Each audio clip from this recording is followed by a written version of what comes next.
శ్రీ గణేశాయ నమ. శ్రీ గురుభ్యో నమ. శ్రీ కాశీ విశ్వేశ్వరాయ నమ. వేదవ్యాసుని పరీక్షించమని శివుడు విశాలాక్షికి చెప్పగా ఆమె అందరి గృహిణుల యొక్క మనస్సుల్లో ప్రవేశించి భిక్ష ఇవ్వని విధంగా వారిని అందరినీ చేసివేసేస్తుంది. మధ్యాహ్న భిక్షకు వెళ్ళి బాదరాయణుడు అన్ని కార్యాలను పూర్తి చేసుకుని భిక్షాటనకు వెళ్ళి భిక్ష అడిగితే అతనికి కానీ అనేక దిక్కులకు వెళ్ళినటువంటి అతని శిష్యులకు కానీ కాశీలో భిక్ష లేకుండా పోతుంది. అప్పుడు పరిస్థితి ఏమిటి అనేది శ్రీనాథుడు వర్ణించి చెప్తాడు.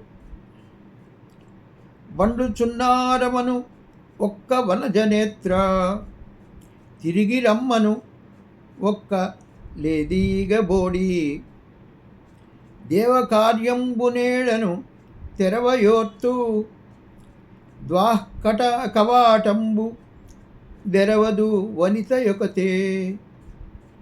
ఎంత చక్కగా వర్ణించాడో చూడండి. ఒక వనజనేత్ర అంటోంది, అన్నం ఇప్పుడే వండుతున్నానయ్యా, టైం పడుతుంది అని చెప్పింది. ఒక లేదీగే బోడి అంది ఒక స్త్రీ, తీగ వంటి శరీరం కలిగినటువంటి ఒక స్త్రీ అంది, మళ్ళీ రా, ఇప్పుడు పనిలో ఉన్నాను నేనంది. ఒక ఆమె అంది, ఈరోజు మా ఇంట్లో దేవకార్యం ఉంది, అందుకని ఈరోజు పెట్టడం కోరదు, వెళ్ళిరా అంది. ఒక ఆమె అయితే చాలా గొప్పది, ఆమె అయితే అసలు తలుపే తెరవలేదు. సరే, ఈ విధంగా భంగపడినటువంటి వేదవ్యాసుడు తన శిష్యుల్ని కూడా ప్రశ్నించాడు. మీకైనా భిక్ష దొరికిందా? ఈ వాడవాడల ఈ పెద్ద వల్లకాట. ఎంత కఠినంగా మాట్లాడాడు చూడండి. ఈ వల్లకాళ్ళు మీకైనా తిండి దొరికిందా అని చెప్పి ప్రశ్నించాడు. సరే, కాశీ సామాన్యమైనటువంటిది కాదు, చాలా మహత్తరమైనటువంటిది. విశ్వేశ్వరుడు ఉన్నటువంటి ప్రదేశము.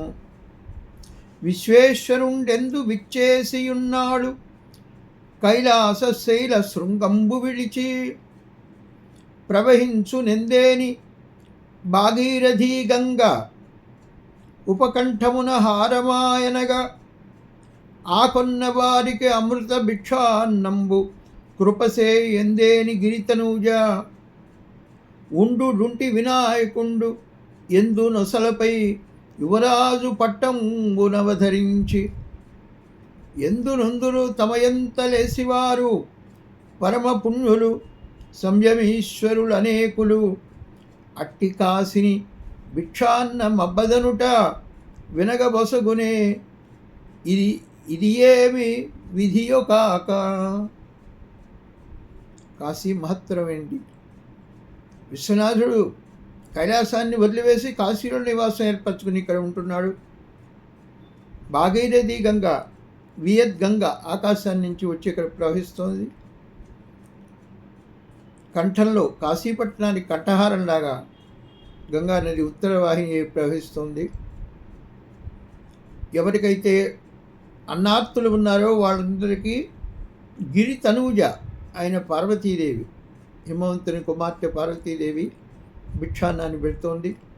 డుంటి వినాయకుడుండి కాపాడుతున్నాడు కాశీని యువరాజుగా ఉండి. పరమ పుణ్యులైనటువంటి వాళ్ళు అనేకులు ఉన్నారు ఇక్కడ, సంయమీశ్వరులు. అటువంటి కాశీలో భిక్ష దొరక్కపోవడం ఇది ఒక విధియే కదా అనుకుంటాడు వ్యాసుడు. ఇంకా అంటాడు, కమలజునికైన ప్రారబ్ధ కర్మఫలము అనుభవించి తీరాలంటాడు. బ్రహ్మకైనా కర్మఫలం అనుభవించక తప్పదు అని చాలా భంగపాటు పడి కోపపడి తన వద్ద ఉన్నటువంటి భిక్షాపాత్రని నేలకేసి కొడతాడు వ్యాస మహర్షి. ఇక్కడ వ్యాస మహర్షి అంతటి వానికి కోపము అనేది తప్పదు. అటువంటి సన్నివేశం చాలా కష్టతరమైనటువంటిది. కాశీలో భిక్ష దొరకపోవడం అనేది. దీన్ని శ్రీనాథుడు మనం ఇప్పుడు చెప్పుకుంటున్న విధంగా కావ్యపరంగా చక్కగా వర్ణించి చెప్పాడు. తర్వాతి కథను మనము తర్వాత విందాం.